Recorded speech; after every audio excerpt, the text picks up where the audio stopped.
Hey everyone, it's the Knitting Professor, and I've been thinking a bit lately about the idea of loss, partly because of our dog Bennie, he's actually with me here. I think he's close to the end, and I'm gonna miss him, and I'll be grieving about him.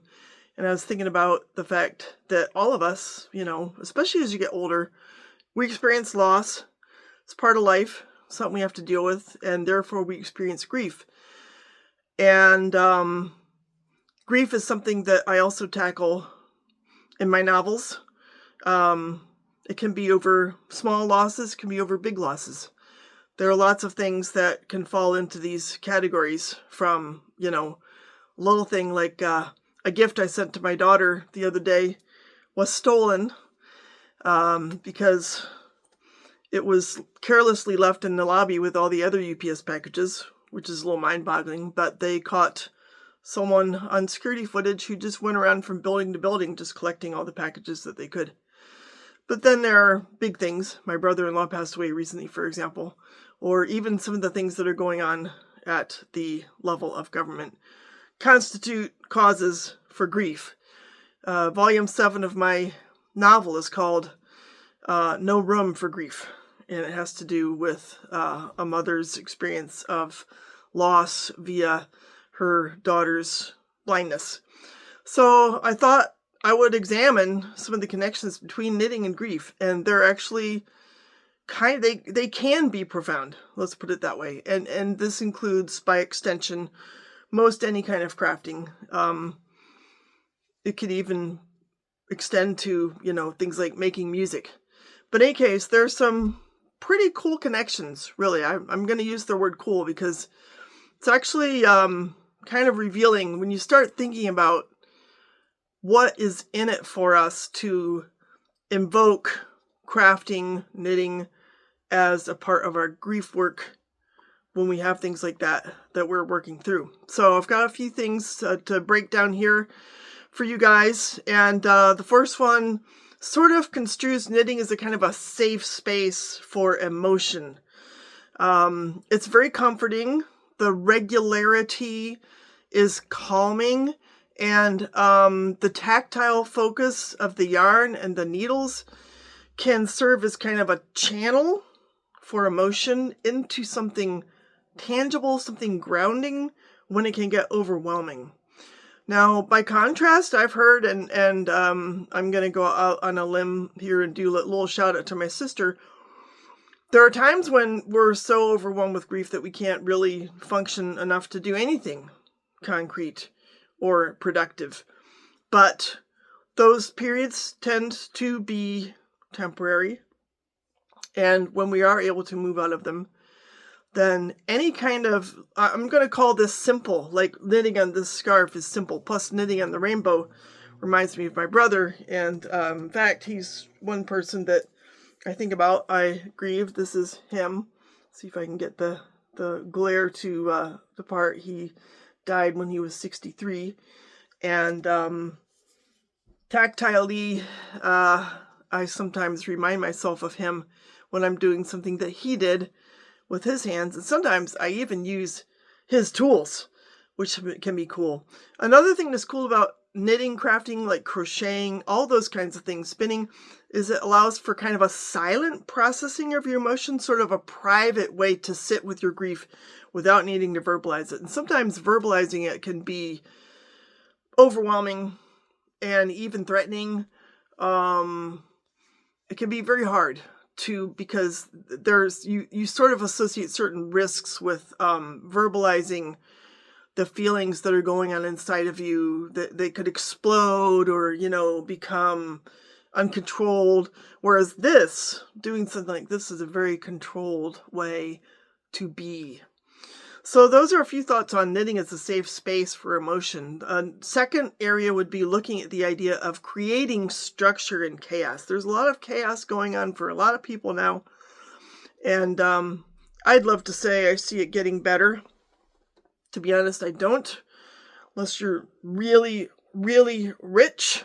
But when things are chaotic, creating a sense of order by something like this, which is, one stitch at a time, making a patterned object, it can almost seem like a kind of progress, like watching your project grow, watching the stitches unfold, watching your spun yarn unfurl. It's, again, sometimes it can be a really simple sense of order. And the repetition is part of that feeling, part of that calming sense of productivity, of progressing, of moving forward. Can also, even to an extent, serve as a kind of a metaphor for rebuilding. When everything is a shambles, and piece by piece you create order out of that chaos, then you might be able to, consider the idea of building your life back. It may look different when it's done, just like taking, a sheep's wool and turning it into a scarf. Everything looks different, but can have its own beauty, can be a new kind of beauty. Rebuilding can be healing and also usher in the idea of like a new life, like a kind of a starting over almost. There's also the whole idea of small actions, just taking small steps to heal that can accumulate into something that is whole. And again, going to the idea of like logic failing, words can fail, logic can fail. There are things you can't explain about loss and our reaction to loss, but following a pattern can give our mind something to hold on to. And again, the idea of like moving forward one small step at a time. Let's look at the idea of holding on versus letting go. So one thing that we sometimes do when we knit is we'll go back, look at maybe an old project or something that we're no longer satisfied with, or maybe a sweater that we made and it was outgrown, or it's no longer serving its purpose. Then we can unravel it, we can frog it, and we can sort of cathartically go back to the previous time before that project when the yarn was just yarn, and again, make something new with it. So it reminds us that materials can be reused and reshaped. And in a way that almost kind of sort of applies to ourselves. The idea of being reused is kind of weird, but we change and we grow through loss and through pain, and it does kind of reshape us and change us and make us into something that's different, that's a different shape, that serves different ends. I'm sure that a lot of you can relate to that in different ways, and, feel free to comment if you are so moved on that kind of process. It can be very healing. Can also just be, like in terms of holding on or letting go, the idea of remembrance. So finishing a piece is kind of like a little memorial. It can be, depending on the purpose or the circumstance of the process that you're going through. And I've even heard of knitters doing like a keepsake yarn, even a pet's fur, like you can keep fur from a pet that passed and you can integrate it somehow, and you can spin it, you can knit it, weave it, crochet it, felt it, and then you've got that little item. Or maybe, you could knit something with yarn from a garment that someone who passed had or wore or made, and use it as a kind of a keepsake, sort of build it into a piece of the new life that's emerging after that loss has been sort of digested. Or maybe even like knit something in that person's favorite color as a way to maintain the connection to that person. And again, I mentioned, how on occasion I use my brother's scissors or my brother's needles or my brother's, I have his sewing kit. And I often am using things that he used. And I like knowing that I'm holding in my hand something that he held in his hand to create something with. It's kind of a cool way to remember him. Another aspect of this whole sort of connection between crafting and knitting and grief is the whole idea of embodied time. That time can be kind of messed up when you're grieving. It's hard sometimes even to keep track, to remember to sort of push ahead and embrace like past routines, responsibilities. But when you knit something, it's almost like you're making a physical record of time passing stitch by stitch. And that can have like a settling effect, I think, in many ways. Can maybe even offer an opportunity to mark anniversaries or to get through difficult days by just having this reminder of tangible progress, and also something that's sort of measurable when a lot of the things that are swirling around us are immeasurable. Overwhelming emotions, memories that cause us to break down or to sort of almost like lose our grip. But something like knitting, crocheting, that is a step-by-step process, a stitch-by-stitch process, can allow us to sort of step back and get into a mindset that is measured, which that can be very helpful. And a project that's started in grief, so let's just say as an example, I decide when Bennie goes here, I'm going to honor him. And it can be almost like a testament of endurance and evidence that you've lived through the event, the loss, and made it, and you turned it into something beautiful. And that can be very reassuring. It can give us hope to feel like we still can manage and get through life in a way that is not only surviving, but is even, in the end, a kind of thriving.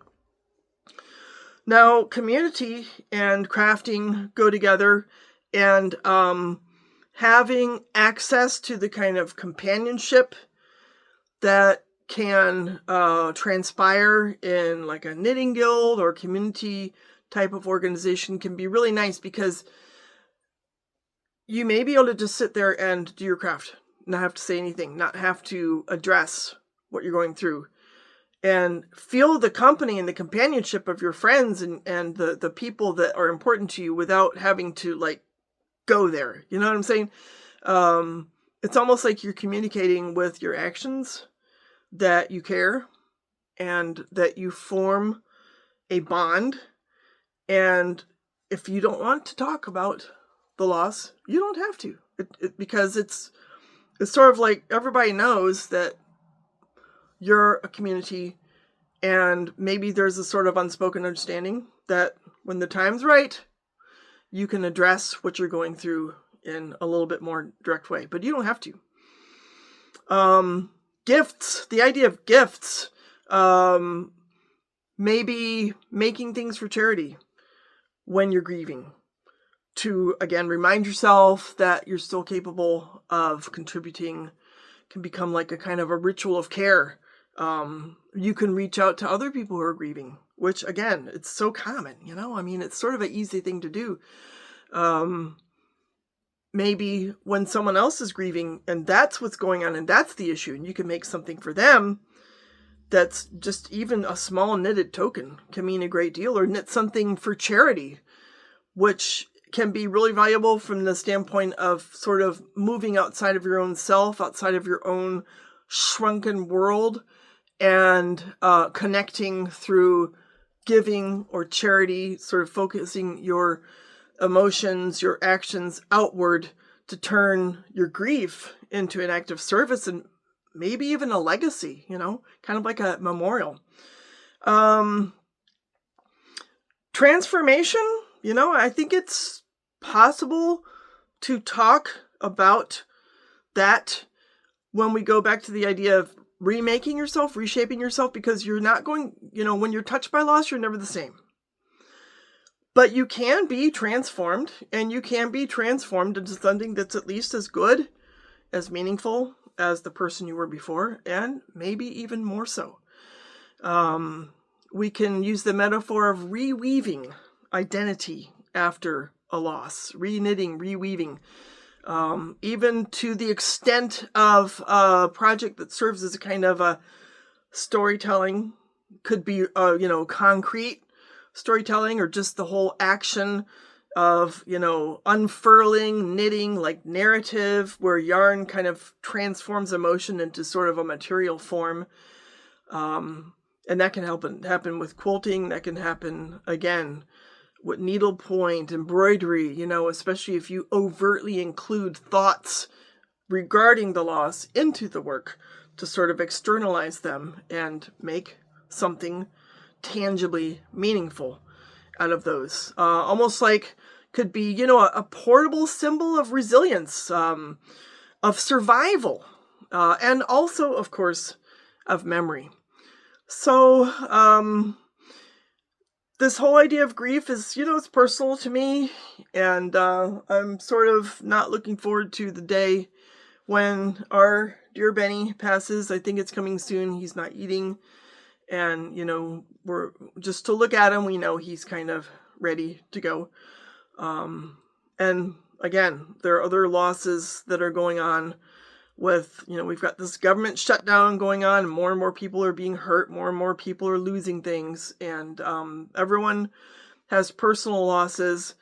And as I said, grieving is something that is a recurring theme in my novels, and I do want to explore further how I can integrate crafting as a part of grief work into my prose, because I think the connections are real and valuable. And I would love to hear from any of you who, are on board with this. Like, you can relate if you care to share anything that relates to this topic that might be useful for others of us to read or to comment on as well. That'd be great. So I hope that this topic has been meaningful. Look forward to your input, and looking forward to a nice Friday, a great weekend. I hope you're all doing well, and we'll talk soon. Take care. Bye.